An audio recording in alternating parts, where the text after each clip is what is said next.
Okay, so let's get right into it. We're looking at some source material that lays out a really specific and, frankly, pretty urgent argument about the crisis in Iran. This isn't an outside-in view. This is supposed to be the blueprint from the inside looking out. And this quote, this really gets to the heart of it. According to the source, this is the message coming directly from protesters on the ground. You can feel the desperation, right? It's not just a polite request for help. It's a plea against what they describe as overwhelming, deadly force. So before we can even talk about the proposed blueprint for change, we've got to understand the stakes. We have to really get a feel for the life-or-death situation that people are describing.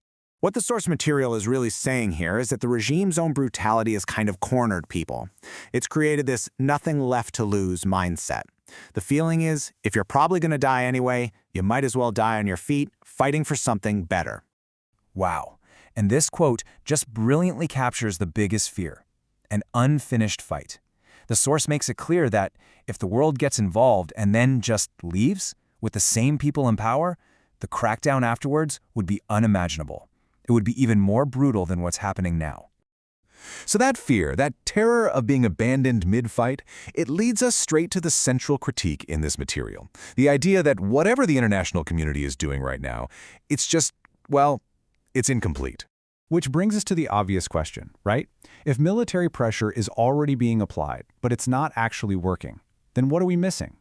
What are the key pieces of the puzzle that are just being completely ignored? And here's the core of the critique.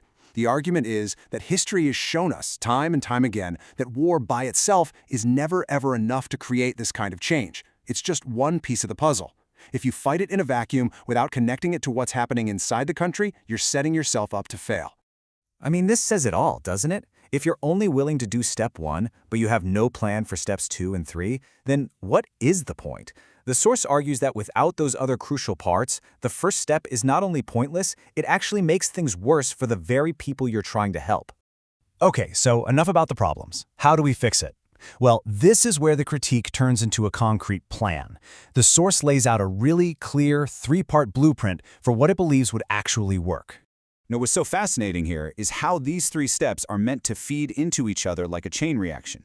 See, first, the war from the outside weakens the leadership. That weakness creates an opening, a crack in the armor.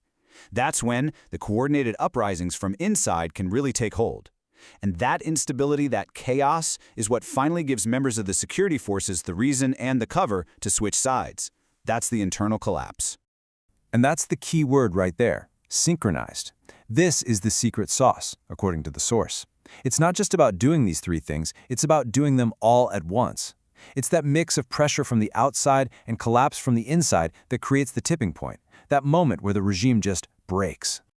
But it gets even more complicated, because this isn't just a physical battle on the ground. The source identifies a whole other war being fought at the same time, a hidden battle for hearts and minds around the world.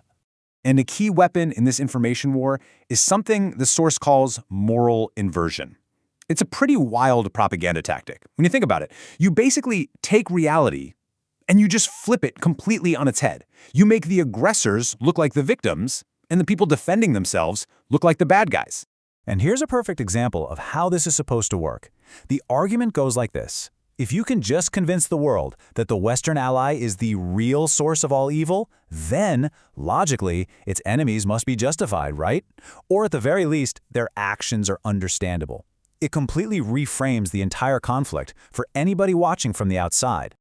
And so, at the end of the day, this is the final, really tough question the source material leaves us with.